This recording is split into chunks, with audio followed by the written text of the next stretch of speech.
capsule de ce jour.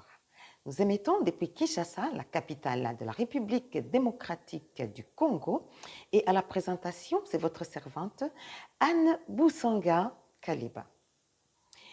Bien-aimés, aujourd'hui, nous allons nous entretenir sur le témoignage de notre sœur Ruth. Ruth la Moabite. Ruth qui a tout un livre dans l'Ancien Testament, une femme loyale, une femme vertueuse, une femme dont vous allez découvrir l'histoire dans notre capsule. En effet, l'histoire de Ruth commence par une tragédie. Elimelech et sa famille, qui sont de Bethléem, quittent leur pays pour se rendre à Moab parce qu'il y avait la famine chez eux. Arrivé là-bas, en fait, c'était Elimelech, son épouse Naomi et leurs 2 garçons. Arrivés là-bas, les 2 garçons épousa 2 Moabites, dont Ruth et Orpa. Et quelques années plus tard, tous les hommes de la fratrie sont décimés, ils meurent.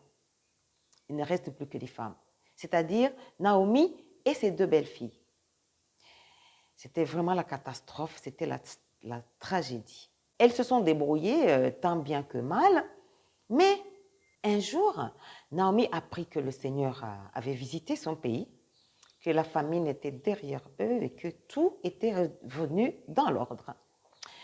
Alors là, Naomi se dit non, je ne peux pas crever ici, je dois rentrer. Elle appela ses 2 belles-filles et leur dit, écoutez, moi je dois rentrer dans mon pays.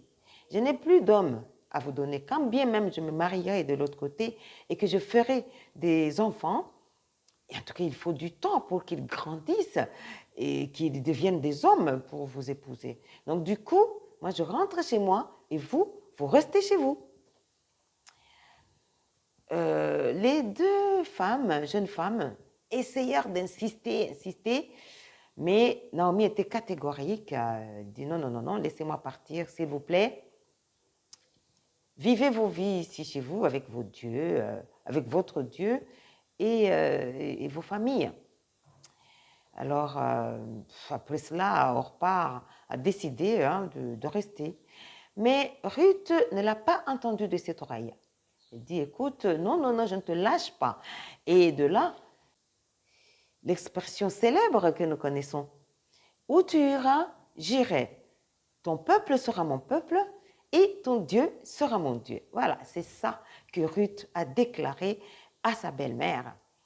Elle partit donc avec elle jusqu'à Bethléem. Elle dit, je ne te lâche pas. Alors, une fois arrivée à Bethléem, Ruth, qui se retrouve dans un pays qu'elle ne connaît pas, elle venait d'arriver dans ce pays-là, eh bien, elle prend les choses en main. Non, c'est une femme terrible, Ruth. Elle prend les choses en main, elle dit à sa belle-mère, écoute, toi tu es déjà âgée, reste à la maison, moi je vais me débrouiller. Et la providence a fait qu'elle soit arrivée à l'époque des moissons des orges. Alors Ruth, chaque matin, elle allait glaner dans les champs des hommes puissants, des hommes riches, dans les champs qui étaient arrivés à la moisson. Elle se liait, elle s'ajoutait à la liste des servantes et elle glanait dans les champs. La providence a fait encore une fois qu'elle puisse se retrouver dans les champs d'un grand homme riche, généreux et qui ordonna ce qu'on puisse la laisser glaner. Lorsqu'elle alla raconter l'histoire à sa belle-mère, lorsqu'elle lui donna le nom de l'homme riche, l'homme puissant, qui l'a laissé glaner dans son champ, eh bien, Naomi va lui révéler quelque chose. Naomi va révéler un secret. Bien-aimé, lorsqu'on est loyal, on gagne la confiance des gens. Et là, les cœurs s'ouvrent, les langues se délient. Souvenez-vous, quand elles étaient à Moab, Et là, il leur a juste dit, écoutez, je n'ai plus de garçons à vous donner, et même si je me remariais et que je faisais des enfants, il faudra du temps pour qu'ils deviennent des hommes pour vous épouser. Mais là, fut la loyauté de Ruth, et lui ouvre son cœur et lui confie un secret. Je suis sûre que si Naomi avait donné ce secret lorsqu'elles étaient encore à Moab, Orpa serait aussi venue. Mais c'est à ceux qui savent être loyaux, à ceux qui savent se montrer généreux envers les autres, que le cœur s'ouvre. Et là, Naomi lui dira, écoute ma fille, cet homme-là, Boaz, c'est un proche parent de mon mari. Et ici chez nous, notre tradition veut que lorsque quelqu'un meurt, un proche parent a les droits de rachat. Donc un proche parent peut épouser, n'est-ce pas, peut épouser la veuve de l'époux disparu, lui faire une famille, s'occuper d'elle et la rendre heureuse. Voilà, ça, Ruth ne le savait pas lorsqu'ils étaient à Moab. Ça, Orpa ne savait pas. Si elle le savait, je vous assure qu'elle serait aussi venue. Mais c'est à ceux qui savent être loyaux, à ceux qui savent aller jusqu'au bout, qu'est réservé ces genres de choses. Alors, Ruth était très heureuse d'apprendre ça et le lendemain, elle sortait pour glaner. Alors là, elle était confiante. Là, elle se dit non, non, non, non, je dois prendre les choses en main. Alors, je suis toujours émerveillée lorsque je lis ce livre de Ruth. Vraiment, c'est une femme extraordinaire.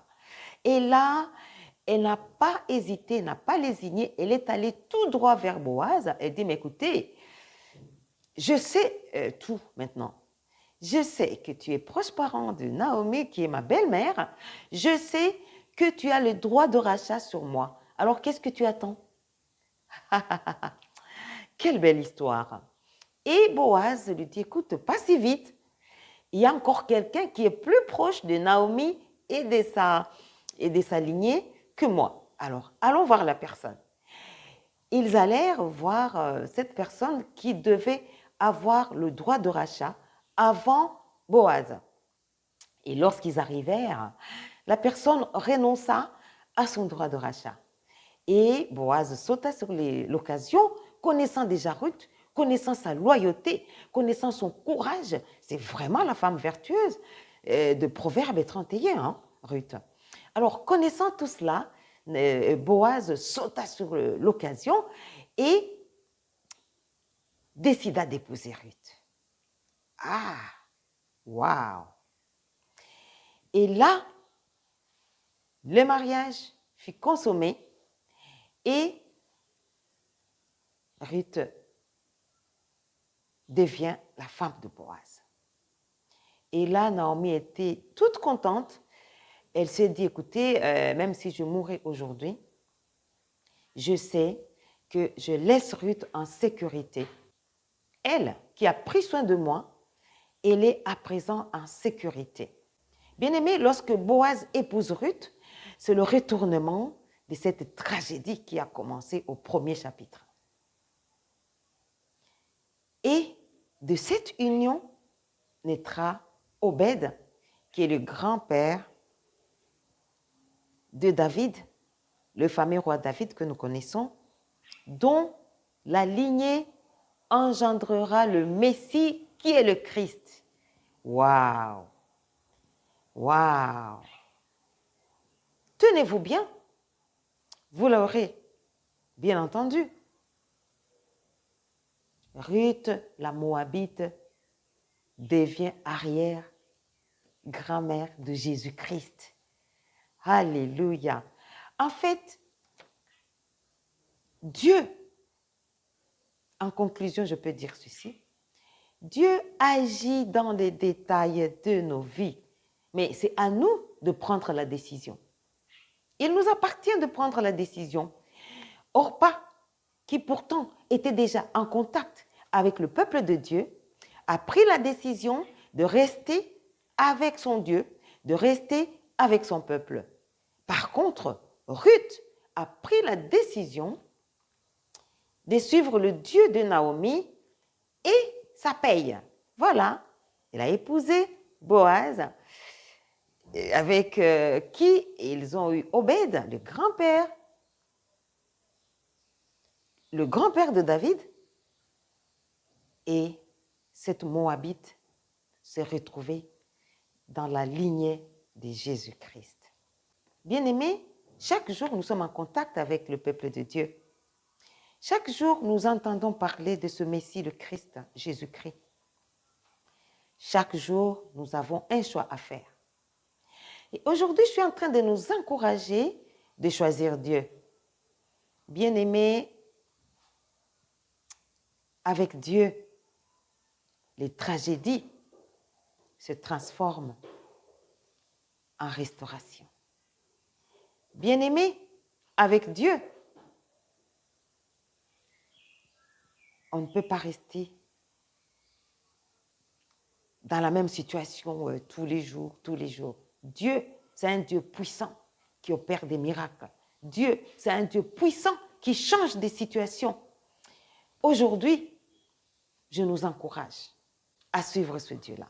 Et si nous pouvons vous aider à cela, n'hésitez pas à nous contacter dans les liens de l'émission et ça ne sera qu'un plaisir de partager avec vous notre propre témoignage et à vous conduire au Seigneur, pourquoi pas.